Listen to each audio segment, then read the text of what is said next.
নমস্কাৰ দৰ্শক, পুনৰবাৰ স্বাগতম জনাইছোঁ আমাৰ চেনেল ভাষাৰে হাঁহি বিয়পোৱাৰ চেষ্টালৈ। আমি আজি কথা পাতি এটা বিশেষ টপিকৰ ওপৰত, চীনত কৰোণা ভাইৰাছ কেনেকৈ আহিল বা কি হ'ল। যেনেদৰে চীনত কৰোণা ভাইৰাছত আক্ৰান্ত হ'বলগীয়া হ'ল বহু লোক, কি কাৰণত হ'ল, কেনেকৈ হ'ল, তাৰ বাবে মাতি পঠিয়াইছোঁ আমি এজন চীনৰ বিশেষজ্ঞ। এয়া তেখেত আমাৰ মাজত আহি পাইছে। আমাৰ আহক, পোনপ্ৰথমে আপোনাক আমাৰ ষ্টুডিঅ'লৈ স্বাগতম জনাইছোঁ। নমস্কাৰ, লগতে ধন্যবাদ। হয়, আমি এটা কথা আপোনাৰ পৰা জানিব বিচাৰোঁ যে কৰোণা ভাইৰাছ চীনত কেনেকৈ হ'ল। আমি আমাৰ দৰ্শকে জানিব বিচাৰোঁ যে চীনত কৰোণা ভাইৰাছ কেনেকৈ আহিল, ক'ৰ পৰা আহিলে, কি হ'ল, কৰোণা ভাইৰাছত আক্ৰান্ত হ'বলগীয়া হ'ল চীনৰ বহু লোক, কেনেকৈ কি হ'ল, আপুনি মোক বিতংভাৱে ক'ব নেকি? আমাৰ দৰ্শকে জানিব বিচাৰে।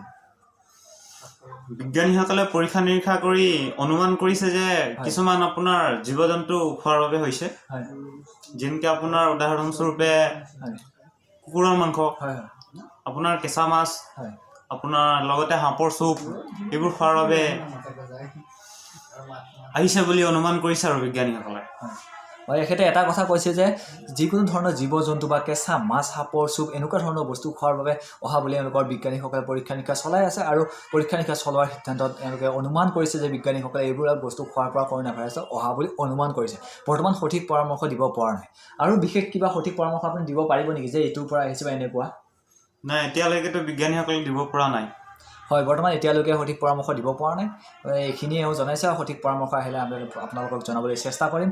আৰু আজিলৈ সামৰিছোঁ ইমানেই। আপোনালোকে অলপ ভালদৰে থাকিব, বাছি খাব, যিকোনো বস্তু সাৱধান হোৱাটো ভাল বাৰু। হয় নহয় সঠিক নহ'লেও হ'বও পাৰে, কি ঠিক, অলপমান বাছি খাব। আজিলৈ সামৰিছোঁ, ধন্যবাদ। ৰ'ব, এটা কথা আছে, এইটো আমাৰ নতুন চেনেল হয়, সকলোৱে মৰম দিব, সকলোৱে চেনেল আমাক আদৰি ল'ব, যাতে আপোনালোকে মৰম দিলে আমি আগুৱাই যাব পাৰিম।